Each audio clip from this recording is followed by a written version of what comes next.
Mga kabayan, matapos ang panawagan ni Pangulong Ferdinand Bongbong Marcos Jr. na magbitiw ang lahat ng kanyang gabinete dahil sa tila pagbagsak ng kanilang rating at gobyerno mismo ni PBBM, tila nagbago na ang ihip ng hangin kung saan ay kanya-kanyang diskarte ang mga nagbitiw na gabinete ng Pangulo para muling makuha nila ang tiwala ng publiko, partikular ang mga taga-suporta ng mga Duterte. Isa si DILG at Secretary John Vic Remulla ang tila bumaligtad sa administrasyon ni PBBM. Kung matatandaan, nag-trending ang mga pahayag ni Remulla na isa siya sa mga mastermind at nagplano para ipaaresto sa ICC ang dating Pangulong Duterte. Pero kahapon ay kapansin-pansin ang pagiging mabait ni Remulla matapos niyang sabihin na gagawa siya ng paraan at kakausapin ang ICC para makapanumpa si PRRD matapos mahalal ito bilang alkalde ng Davao. Ang gagawin ko na lang ay magpapaalam ako sa international ay sa ICC kung pwede pumunta ang consul natin para makapag-oath siya. Kasi kailangan mag-oath siya to assume office.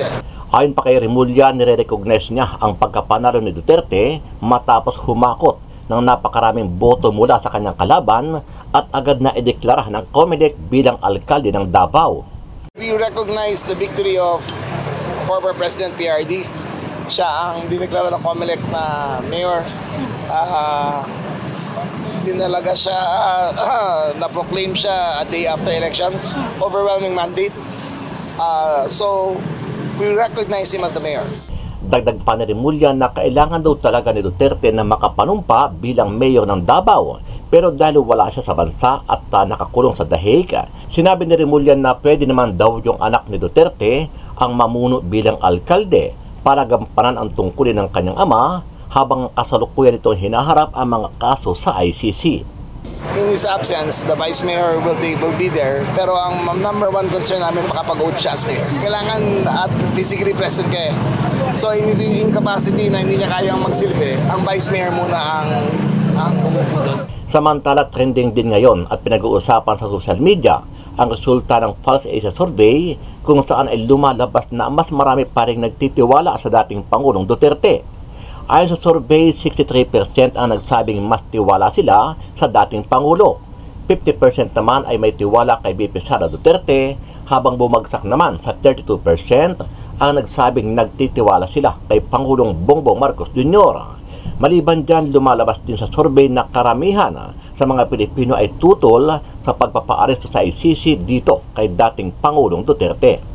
Lumabas din po sa isa pang survey ng Pulse Asia na marami pa ring Pilipino ang tutol sa pag-aresto ng ICC sa dating Pangulong Duterte.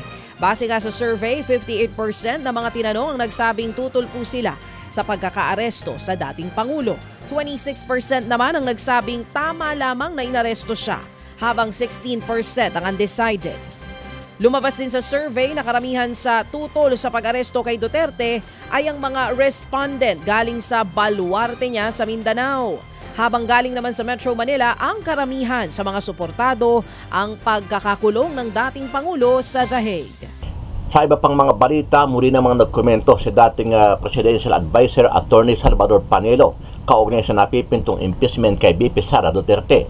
Sa isang panayam, sinabi ni Panelo na sa simula pa lang ay sinasabi na niya na isa lang ang motibo ng administrasyon ni PBBM at House Speaker Martin Romualdez Jr. Ito ay para pabagsakin ang mga Duterte at patalsikan sa pwesto si VP Sara para wala ng balakid sa 2028 presidential election. At pag natuloy naman ang impeachment, wala namang ebidensya. Pinuliti ka lang nila si Inday Sara.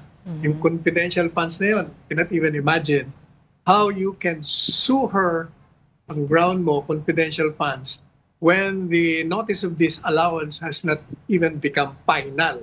So, kung gagawing ebidensya, kaya mulat sa poll, sinasabi ko na talagang ang goal nyo lang, tanggalin si Inday Sara sa 2028 bilang kandidato sa Panguluhan.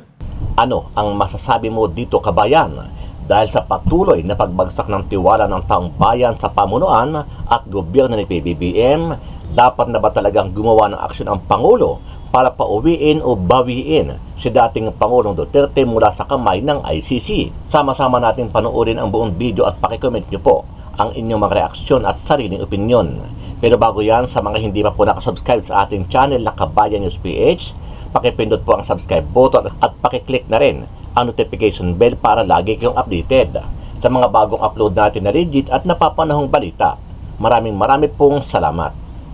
Marami pa ring Pilipino ang mas nagtitiwala kay dating Pangulong Rodrigo Duterte kumpara sa ibang lider ng bansa.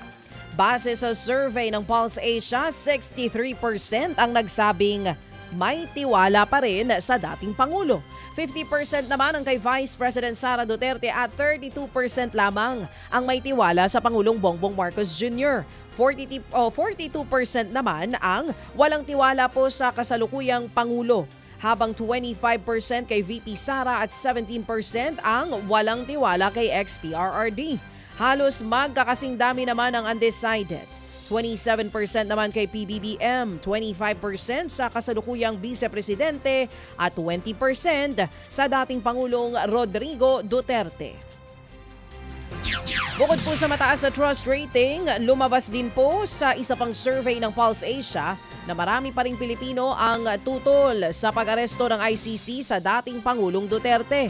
Base nga sa survey, 58% ng mga tinanong ang nagsabing tutol po sila sa pagkakaaresto sa dating Pangulo. 26% naman ang nagsabing tama lamang na inaresto siya, habang 16% ang undecided. Lumabas din sa survey na karamihan sa tutol sa pag-aresto kay Duterte ay ang mga respondent galing sa baluarte niya sa Mindanao, habang galing naman sa Metro Manila ang karamihan sa mga suportado ang pagkakakulong ng dating Pangulo sa The Hague. Kasi, di ba, may nakabinbin sa Korte Suprema. Kini-question nila, bakit yung pang-apat na complaint ang trinasmit? Kasi dapat yung una. Kasi pang-apat, you violate the constitutional requirement that you can only file one impeachment complaint within a year. Apart from that, may problema pa sila dun sa House of Representatives kasi hindi naman continuing ban yun. Paano magkakaroon ng jurisdiction pa sila? Tapos na sila eh. Kaya yung dalawang constitutional issues na yun, pag yun na-resolve against the respondents, hindi tuloy ang impeachment. At pag natuloy naman ang impeachment, wala namang kaibibidensya. Pinolitika lang nila si Inday Sara. Yung confidential funds na yun, cannot even imagine how you can sue her ang ground mo, confidential funds, when the notice of disallowance has not even become final. So, kung gagawing ebidensya, kaya mulat sa poll, sinasabi ko na talagang ang goal nyo lang, tanggalin si Inday Sara sa 2028 bilang kandidato sa Panguluhan. Kasi pag na-convict ninyo, perpetual disqualification. Di matatanggal siya. Kaya nila nilusad yan. Ang problema nila ngayon, nagsalita ang taong bayan. Unang-una, nung kinontra ng Iglesia ni Cristo at maraming sumama sa kanila sa pagkontra nila sa impeachment. 3 milyon ang inabot all over the Philippines. Pangalawa, pinakita ng taong bayan sa pamamagitan ng balota. Mabuti nga, balota ang pinadaan nila sa pagkontra, sa pagtanggi, pagtutol, pagprotesta, yung galit nila, pinadaan nila. Bumagsak lahat. Yung mga tarang kumontra sa mga Duterte, yung mga umapi, yung mga lumabag sa kanilang karapatan. Kaya may problema sila doon. Kaya ever since, sinasabi ko na, regardless of the outcome of the elections, yung mga senador na yan, maliban siguro sa isa, dalawa, panatik kontra sa mga Duterte, titingnan nila ang pulso ng bayan. At ang pulso ng bayan ngayon ay kontra sa impeachment. Iyan ang isa sa mga dahilan kung bakit bumagsak ang lahat na lumantad na kontra sa mga Duterte. Maliban pa na mas malaking bahagi yung ginawa nilang pag-arestong illegal at pagsuko nila sa katawan ng Presidente Duterte sa Hague. Talagang pinakita ng taong bayan, ayaw nila yung ginagawa ng gobyernong ito. Kaya kahit na sino ang manalo, sabi ko, titingnan ng mga senador kung ano ang pulso ng bayan. Pag ang pulso ng bayan ayaw sa impeachment at ang nakikita naman natin na mismong resulta ng eleksyon ay pinakita na ayaw nila, yung mga yan, siguradong hindi ko kontra yan kay Inday Sara. Boto yan pabor sa pag-dismiss at pag-absuelto sa kanya. sapagkat they will not risk their political future. Plan 2028, bakit boboto sila ng kontra, may problema sila. Nakita nila bumagsak na nga yung mga kumontra at this last election. Katotohanan niya, wala naman nangyayari sa Kongreso na hindi alam ng presidente. At yan naman klarong-klaro. Ang hindi lang nasunod yung tsoryang yan sa panahon ni Presidente Duterte, hindi talaga siya nakialam. Pero ito, talagang alam natin na alam ni Presidente Marcos Jr. yan. Kasi si Martin, Speaker Martin, hindi nakikilos yan kung hindi alam at hindi papayag Presidente. So hindi po kayo naniniwala dun sa sinasabi ni PBBM na hindi siya nakikialam sa impeachment, gano'n? Hindi. Yan ang para ilayo niya ang kanyang sarili. Pareho din yun sinabi niya, walang jurisdiction. Pero pumayag siyang papasukin, nagkaroon ng jurisdiction. Pumayag siya na may nag-iimbestiga. Kaya nangyayari tuloy, alat kayo pala. Pero attorney, going back po dun sa issue ng confidential fund, don't you think po ba kung nakapag-explain si Vice President Sara Duterte dun sa usapin ng confidential fund before, proactively, no, nakapag-explain po siya sa taong bayan regarding that, ay hahantong pa po ba tayo dito sa usapin ng impeachment? Abay, hindi ba nagpaliwanag na siya? Katakot-takot ng paliwanag ng buong Office of the Vice President na yung notice of disallowance na kinukulit ninyo ay hindi pa nga final. So hindi mo dapat yan ilatag laban sa akin. Pinaliwanag na yan Pero ang gusto nila talaga, siraan siya ng sirado. Kaya nayamot na nga siya. Sabi niya, pinuntak pala rito para lang niyo ko siraan. Ayoko na. Opo. Doon din po sa sinabi niyo po kanina regarding sa mga senators na titingnan nila ang pulso ng bayan. So, ibig sabihin po nito, yung ating mga senador ay hindi po nila i-check based on the evidence pagdating po sa impeachment, kundi yung kanilang mga pansariling interes? Number one, walang ebidensya. So, what is evidence? What is there? Any way by which they will decide on the basis of it? Wala nang ebidensya Gawa-gawa lang yung ebidensya. Meron daw po silang mga papel doon na may mga pangalan po ng mga chichirya, ganun. Naliwanag na nga yun. Ano bang paliwanag ko doon? Ang paliwanag doon is confidential funds. Confidential funds are reserved against the enemies of the state. Saan mo kukunin ang impormasyon para matalo mo mga kalaban, mga terorista, mga kriminal, mga komunista, mga rebelde? Siyempre, manggagaling yun sa kanila rin. Paano mo kukunin? Babayaran mo yung magta-trader sa kanila. So pag yun ay pinapirma mo na tumanggap sila ng pera, di kawawa naman, papatayin nyo, pati pamilya nila. Kaya talagang hindi dapat na ipakita rin kung sino mga tumanggap ng pera. Kaya nga sabi ng ombudsman kaya nga confidential funds, ano ba kayo? Di ba? Kasi meron daw po provision doon sa ating batas na dapat parang, anong tawag daw po doon, yung parang may logbook na stating, nandoon po talaga lahat yung mga sources. Pero apparently, wala daw po ganun sa opisina ni Vice President Sara Duterte. Hindi nga po pwede yun. Kasi pag ginawa mo yun, kahit na sinasabi lang, sealed, sealed envelope, di binuksan lang yun kung sino nandun, dinahuli na, kita na. Kalokohan yun. Kaya talagang walang mangyayari niya sa impeachment na yan. At you cannot blame also yung mga senador if they will judge on the basis of their political future. Natural yun. Kasi tingnan mo hindi ba yung nakaraan, Sereno? Ano bang ebidensya? Hindi lang Sereno, yung Corona. Hindi, na walang kaibibidensya doon. Pero ano nangyari? Bumoto ba sila on the basis of evidence? Hindi. Bumoto sila on the basis of consideration. Anong consideration? Yung pabor sa kanila, di ba? Nakita na natin.